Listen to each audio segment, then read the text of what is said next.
What's this? So this is one of the barn owl boxes that we bought for our project, the Owl Box Initiative. The project's run by the Game and Wildlife Conservation Trust. And we bought 64 of these boxes to distribute across 6 farmer clusters that we're working with over Wiltshire, Hampshire and Dorset. So that's 100 boxes we've been monitoring, including the existing ones and the new ones that we've put out. So we're covering about 40,000 hectares. It's a Green Recovery Challenge Fund project. Are you aware of the Green? No, you're going to have to, I'm sorry, you're just coming up with a lot of things you're going to have to explain. We're going to be here till about 5 o'clock. Oh, okay. So, jump in with any questions. Okay. So yeah, that fund was in response to COVID. It was money put up by the government to help environmental charities to carry on conservation projects and retain staff. So we were one of the first projects to actually get awarded that. So that was good. So the project started at the end of last year, and we bought the boxes February, March time, distributed them across the farmer clusters, and like I just said, over June and July we've started monitoring those boxes for occupancy and breeding rates. And we have quite a range of research areas for the project. So this is a scientific project to find out to find out whether owls live in boxes, or a bit more than that. It's a bit more than that. So the research side of things is really trying to understand the habitat preferences of barn owls. So one of the areas that we're working on is GPS tagging barn owls to understand their habitat preferences, particularly in relation to agri-environment schemes. We've put 10 tags out so far. And then additionally, we're looking at the prey side of things of barn owls, so we put tracking tunnels out. So this is what this is for. So how does that work? You don't seriously get the owl to walk down that, do you? No, this isn't for birds, this is Thank for small animals. So we're looking at the prey side of things. So I've been putting tracking tunnels out on farmland, again in agri-environment scheme habitats. So the farmers kindly provided me with their habitat maps, and I pre-selected the locations. So put 10 tunnels out around certain barn owl boxes. Some have had breeding success within the last few years and some haven't. So again, we're looking at the habitats to see the small mammals present, to hopefully in the future try and provide some guidance, maybe to have more barn owl friendly options in policy. And then another side of the small mammal research we're looking at the prey side and picking up pellets and doing a bit of diet analysis. So hopefully, all the research coming together, we'll be able to have guidance for farmers on how to manage for barn owls a bit more successfully. Your barn owls haven't learned yet to sit on the end of that, wait for the animals to walk out the other end, I suppose. No, that would be clever, wouldn't it? Right, a big picture question. So you are part of the GWCT, the Game and Wildlife Conservation Trust, which is here with a great big stand. If anybody hasn't been to it yet, please go there. What have owls got to do with game? Well, I suppose there's not so much a connection there, but it's really trying to work with the wider community, farmers and barn owls in particular. I mean, let me just say first, the Trust doesn't always concentrate on game species. We do a lot of work on wider wildlife, but going down the barn owl route, barn owls are a really good flagship species because they're a top predator. They're a good sign of ecosystem health, and so farmers, they're very enthusiastic about barn owls. So if they can put habitat in for the barn owls, like your flower-rich margins, your hedgerows, your grassy margins, all that habitat for the barn owl prey can actually help wider wildlife as well. Are you personally a barn owl enthusiast, or are you just a jobbing scientist who's trying to put out some boxes? You can't not be a barn owl enthusiast. Well, this is the thing about barn owls, aren't they? Absolutely magical. They are, and it's a joy. This project has been a joy so far because I've visited a lot of farms putting these boxes out, and you turn up to a farm and the farmers there, you speak to them and they're talking about their barn owl, and they've grown up with this species, and it's a species that they connect really well with because they see them all the time. It's been a really good species to use as a flagship, because that's really part of it. We want to enthuse farmers to work for the conservation of barn owl, and all the research we're doing, we've got to make sure that we do feed what we find back to the farmers, and get them out, help us monitor in a safe way, because barn owls are a Schedule 1 species, so you can't disturb them too much. But if they can come out and watch the chicks being run, ringed. That's real benefit, and get them involved.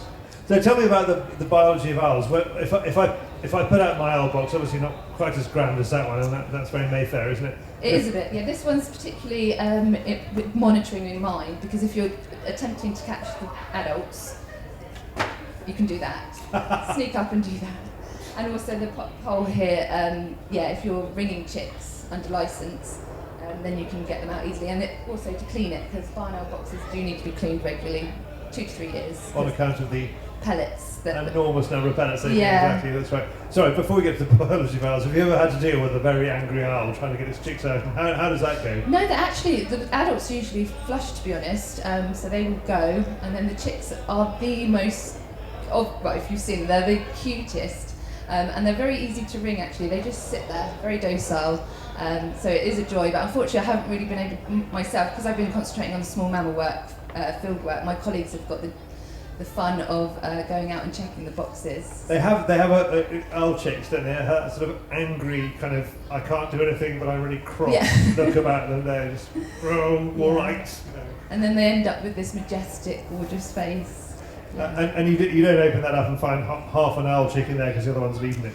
Well, but actually, my colleagues have been telling me that it's not been the greatest year for barn owls during our monitoring. I think there was some days of heavy rain, and I believe that some chicks were eaten by adults. Now, barn owl biology then, when do you put your boxes out? When do you expect the eggs to be laid? When do you expect chicks to hatch and then fledge?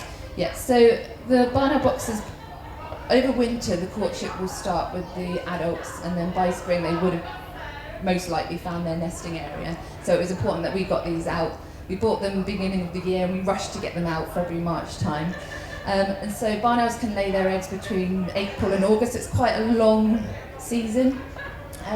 The owls in the box on the live feed, they laid their eggs in April, and 30-day incubation. And as you said earlier, there's a asynchronous hatching stage. So the female will, once she lays her first egg, she'll instantly start incubating, whereas many other birds, they will only start incubating once all the eggs are laid.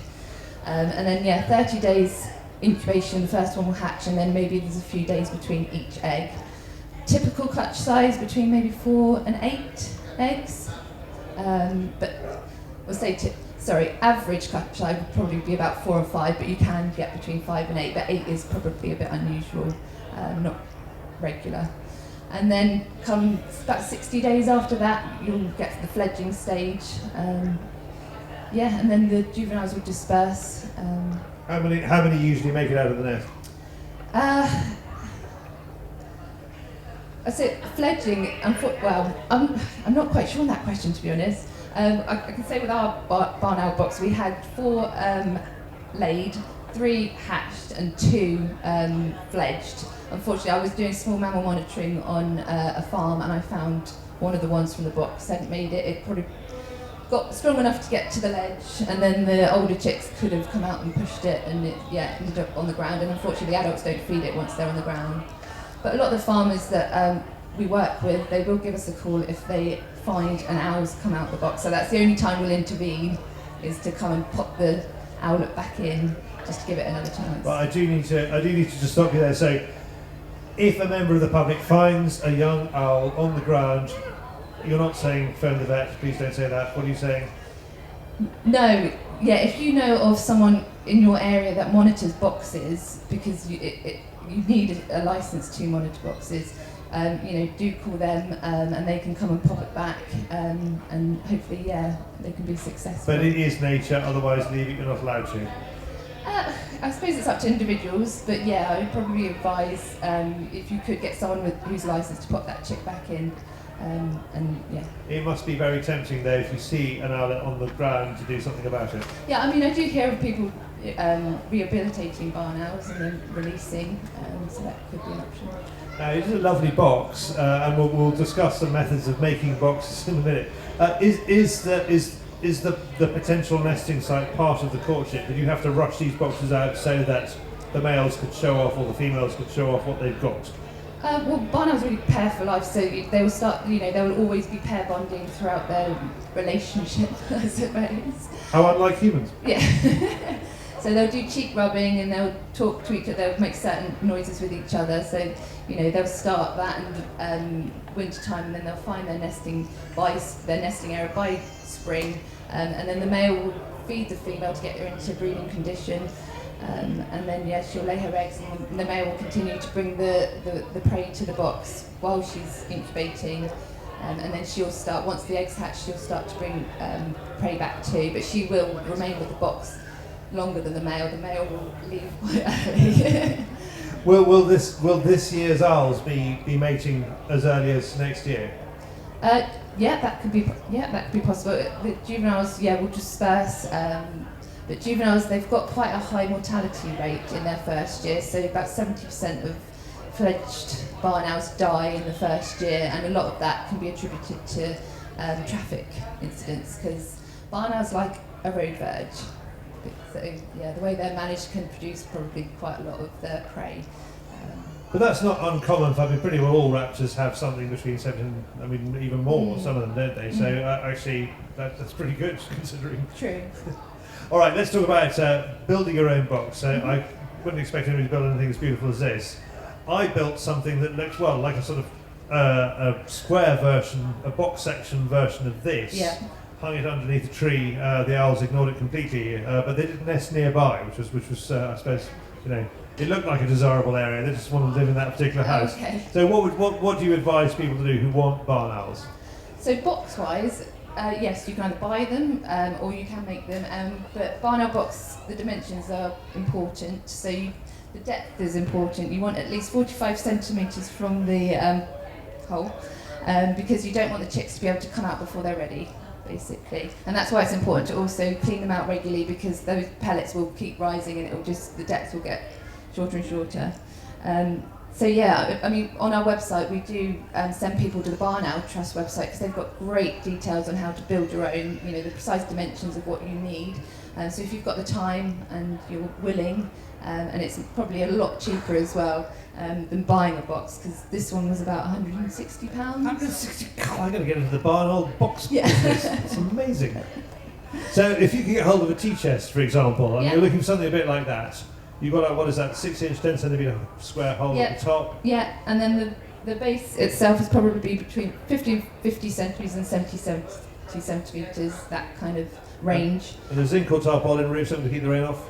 Yeah, so if you're outside, this one's got recycled plastic and the wood's treated. Of course it does. Yes, and then you've got different shapes as well, because you can get typical A-frame for outside, so the water can run off.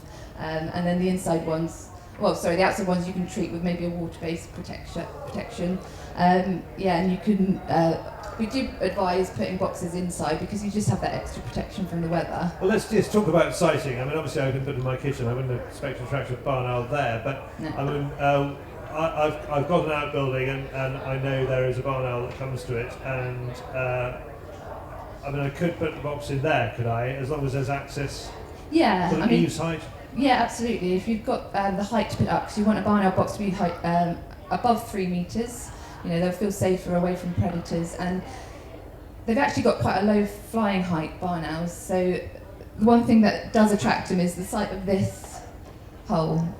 So if you can have that on show, and if they're already roosting in a barn, that's obviously a good place, they know it, and if they can find this, sometimes we say to people that they won't necessarily occupy them straight away, so be patient, but as I said earlier, we put these out February, March time, and we've already had some signs of roosting, so we found pellets in some of them, so they can take them quite soon. Another aspect of sighting is not putting them too close to roads, because saying earlier, so maybe 500 metres to a kilometre away from any busy roads, especially if they're unscreened. No, I was just going to say, and does it have to be an oval-shaped 6-inch hole at the top, or could it be a round hole, could it be a square hole? It could be a square hole. And that also attracts them. Yeah, it's the dark area, as long as it's probably between 10 centimetres and 15 centimetres squared, it will attract them. Now, I know that, I particularly up in North and East Yorkshire, they're very attracted to deer hides there, to high seas, and very often. It's happened to me, but it happens to a lot of people who are sitting out waiting for a deer and suddenly a barn owl lands on your shoulder. I think I've actually, on a predator watch when I was up a high sea, I've had that before fly, directly past me. It's quite extraordinary, isn't it? So, I suppose there are places you don't particularly want the barn owl because you'll disturb it when you go stalking, won't you? So, does that matter? Does that bother them? Or no, because I would say out of all the owls in the UK, the barn owl is probably the closest related to the human activity. They will nest in barns where there's a lot going on the farm sometimes. So some people say how much disturbance is too much, but I think as long as any barn owl box put up in a barn is not going to be affected by farming machinery, it's not going to get knocked and it's not too noisy, I think it'd be okay. Right, so if anybody wants to find out more about their own barn owl boxes, go and see you on the GWCT stand. There's not much time left at this year's fair, but this year or next year. Tell me about owls generally. I know the science is trying to find out quite a lot at the moment, but are they in trouble or are they doing okay? And talk about all of them. So they're considered stable, the population. I believe they're green listed. This is barn owls, particularly. Yes.